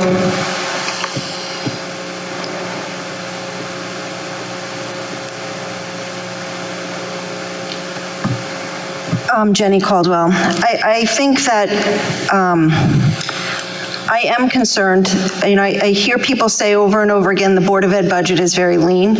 I'm not sure. I've watched the town side make budget cuts over and over and over again, and I think that we have some really serious needs in terms of safety personnel in the town, and I'm just not 100% sure that the Board of Ed budget is lean. I am absolutely 100% someone who believes that we should put money into having free and appropriate education. I would pay an increase in taxes for that, but I am very concerned that really there has not been, over the past several years, a really good look at what we're spending our money on and if we're really getting the best bang for our buck, and whether there are things that maybe should be in a rec budget versus a Board of Ed budget, or should be changed in terms of how we're doing things. And for one instance, last year, I know that we talked about some of the contracts for BCBA's, and the contracted services last year, I couldn't find it in one lump sum this year, but last year, I think I was told it was at $350,000 for BCBA services. If we hired even 2 BCBA's, you would be spending less money and you'd have better services, but that wasn't something that the board was really willing to look at. I think there is contracted services for OT and PT. PT wouldn't make sense. OT, you might be able to save money by hiring a staff person, even when you pull the benefits into it, and save money. So I do think there are things that can be looked at to help the Board of Ed budget be a little more lean, because year after year after year, it's just not sustainable to keep coming forward and asking increase after increase after increase without first spending a good deal of time assessing what we're asking people for. And I personally feel like the town needs the emergency personnel. I would not want to be at my house with a medical emergency and not have someone on the way to save someone that I love. So I just feel like that really needs to be a top priority. Thank you, Mrs. Caldwell. Yes, ma'am.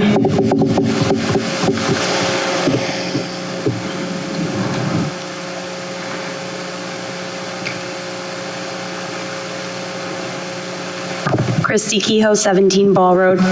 A few people have come up and mentioned that year after year, we're not seeing what we're getting in the Board of Education budget. It hits personally for me, and I can give a personal example of how it is making a difference in the life of children. My son is only in first grade and he struggles a lot. And despite what his teachers are able to do, he needs to access those interventionists and those literacy coaches and math coaches.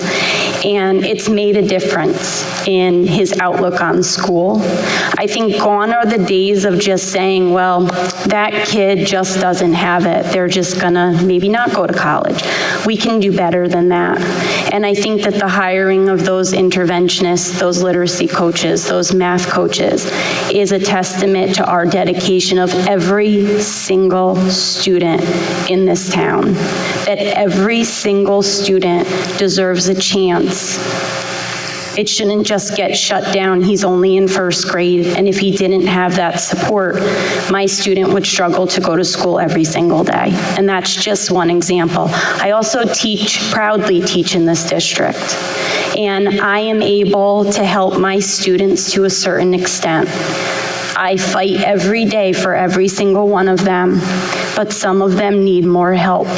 And I'm proud that I'm able to refer them to someone who has that expertise that perhaps I don't have. And we can work collectively to help that young student. So I'm sorry that you don't see it that way. I invite anyone from the town to come into my 6th grade language arts classroom at the middle school and sit with me for a day and see what I do and see how hard every single one of my students work. Again, my name is Christy Kehoe, and you can look me up on the North Haven Middle School website.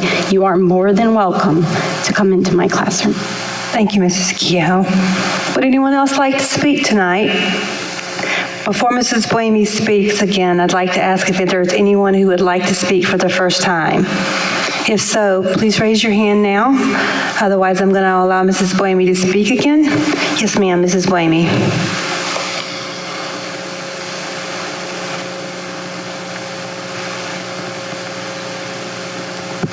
Yes, I just wanted to address what Ed said.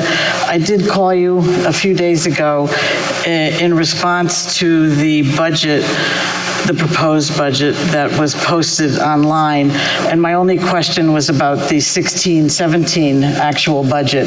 The one online was 92.3 million, but the 16-17 budget was actually 94.47 million. So you did fix it, but it's still wrong.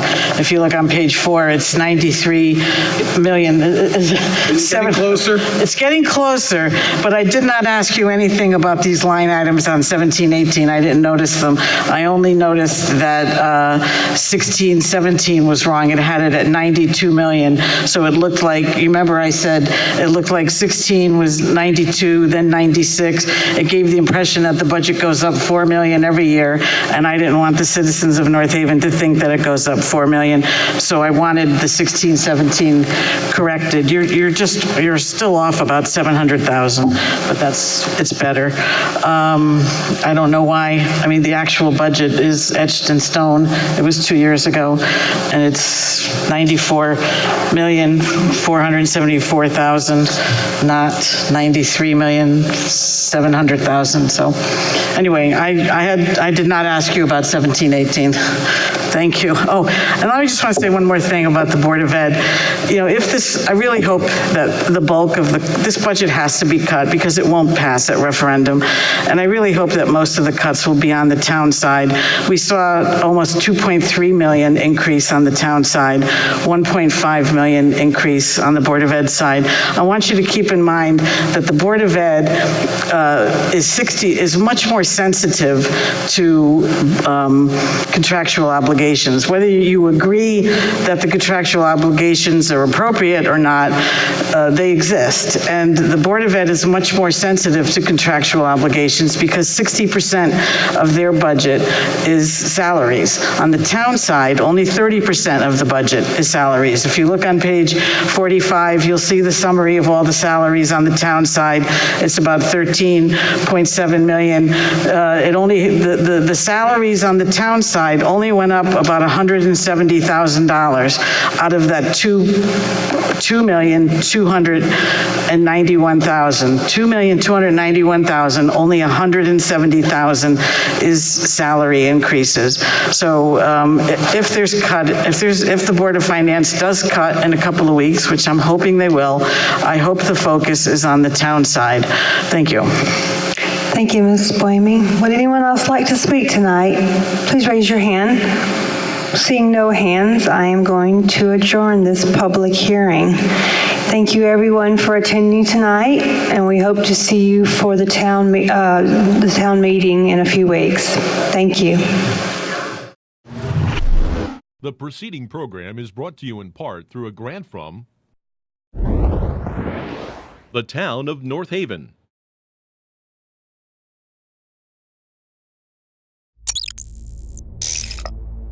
Watch town meetings or other videos on demand at nhtv.com.